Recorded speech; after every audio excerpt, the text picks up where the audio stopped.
तुम्हाला गणित कठीण वाटतं का? गणित कठीण का वाटतं आणि ते सोपं कसं करायचं हे आज आपण पाहणार आहोत. नमस्कार.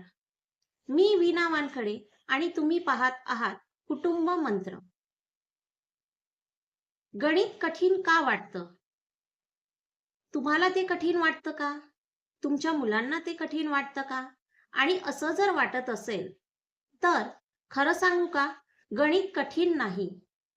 ते आपल्याला वाटतं. तो आपला समज झालेला आहे. मला सांगा, आपण लहान असताना 1, 2, 3, 4 किती सहजतेने शिकलो. तेव्हा आपल्याला ते कठीण वाटायचं का? नाही. पण गणित जेव्हा पुढे-पुढे जायला लागलं, जसजसं त्यात ॲडिशन, सबट्रॅक्शन, मल्टिप्लिकेशन, मग पुढे जाऊन अल्जेब्रा यायला लागला, तेव्हापासून आपल्याला ते कठीण वाटायला लागलं. खरं तर गणित कठीण नाही, पण ते आपल्याला वाटायला लागलं आणि तो आपला एक समज बनला आणि एक वाक्य आपल्या मनावर बिंबलं, की गणित कठीण आहे. गणित मला जमत नाही. पण खरं सांगू का? यामागे 5 कारणं आहेत. पहिलं कारण असं, की आपल्याला कन्सेप्ट समजत नाही. आपल्याकडे फॉर्म्युला असतो, आपल्याला तो माहीत असतो. पण आपण ते समजून घेत नाही, की फॉर्म्युला का आला? तो कुठे वापरायचा? तो कसा वापरायचा? म्हणजे आपलं बेसिक क्लिअर नसतं, ते आपल्याला कळलेलं नसतं, त्यामुळे आपल्याला गणित कठीण वाटायला लागतं. दुसरी चूक अशी आहे, की आपण प्रॅक्टिस कमी करतो. गणित हा वाचायचा विषय नाही, तो सरावाचा विषय आहे आणि आपण जितके जास्त गणितं सोडवू, तेवढा आपला कॉन्फिडन्स वाढेल आणि तेच आपल्याला करायचं आहे आणि तेव्हाच आपल्याला गणित सोपं जाईल. ते आपल्याला अवघड वाटणार नाही. तिसरी अशी चूक होते, की मुलांना चुकांची भीती वाटते.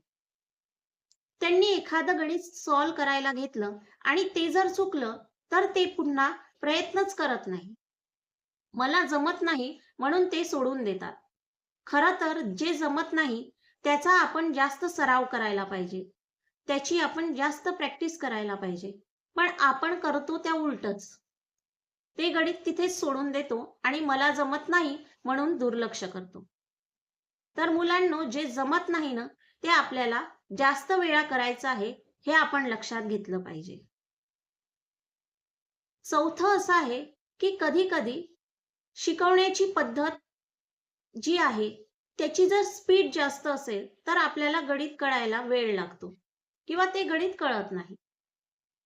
म्हणून टीचिंग स्पीड जी आहे, ती मुलांना समजेल अशी असायला पाहिजे. 5वं आहे, की निगेटिव्ह बोलणं. तुला काही कळत नाही, तुला जमणार नाही. यामुळे काय होतं, की मुलांचा कॉन्फिडन्स कमी होतो आणि मग ते त्याकडे दुर्लक्ष करायला लागतात. तर हेही आपण टाळायला पाहिजे. आता आपण पाहूया 5 पॉवरफुल टिप्स, की ज्याचा वापर करून आपण गणित अगदी सोपं बनवू शकतो. पहिली टिप आहे, की रोज प्रॅक्टिस करा. दिवसातून निदान 30 मिनिटं तरी तुम्हाला गणिताची प्रॅक्टिस करायची आहे आणि भरपूर गणितं सॉल्व्ह करून पहा. त्याच्यानंतर दुसरं आहे, की कन्सेप्ट समजून घ्या. फॉर्म्युला एखादा असेल, तर तो कसा आला, तो कुठे वापरायचा, तो कसा वापरायचा, हे सगळं समजून घ्या. मग तुम्हाला गणित कठीण वाटणार नाही. तिसरं आहे, की कोणतंही गणित असेल, कोणतंही सम असेल, कोणतंही प्रॉब्लेम असेल, ते स्टेप बाय स्टेप सॉल्व्ह करा. एकदम उत्तराकडे जाऊ नका. तुम्हाला ते स्टेप बाय स्टेप सॉल्व्ह केलं, तर तुम्हाला लगेच समजेल, की ते उत्तर कसं आलं. चौथा आहे, की ज्या चुका होतात त्या लिहून ठेवा. ज्या मिस्टेक होत्यात त्या लिहून ठेवा आणि जेव्हा आपण तसंच प्रॉब्लेम सॉल्व्ह करायला घेतो, तर त्या चुका ज्या आहेत त्या तुम्हाला टाळायच्या आहेत, की जी आधी झालेली चूक आहे ती पुन्हा होणार नाही याची काळजी तुम्हाला घ्यायची आहे. त्यानंतर तुम्हाला आठवड्यातून एकदा रिव्हिजन करायचीच आहे. नेहमी रिव्हिजन करा. रिव्हिजन करणं खूप आवश्यक असतं की जुनं जे झालं आहे ते आपण विसरायला नको. यासाठी रिव्हिजन असते आणि ती 8 दिवसातून एकदा केलीच पाहिजे. अशा प्रकारे जर तुम्ही या टिप्स वापरल्या तर तुम्हाला गणित कधीच कठीण जाणार नाही.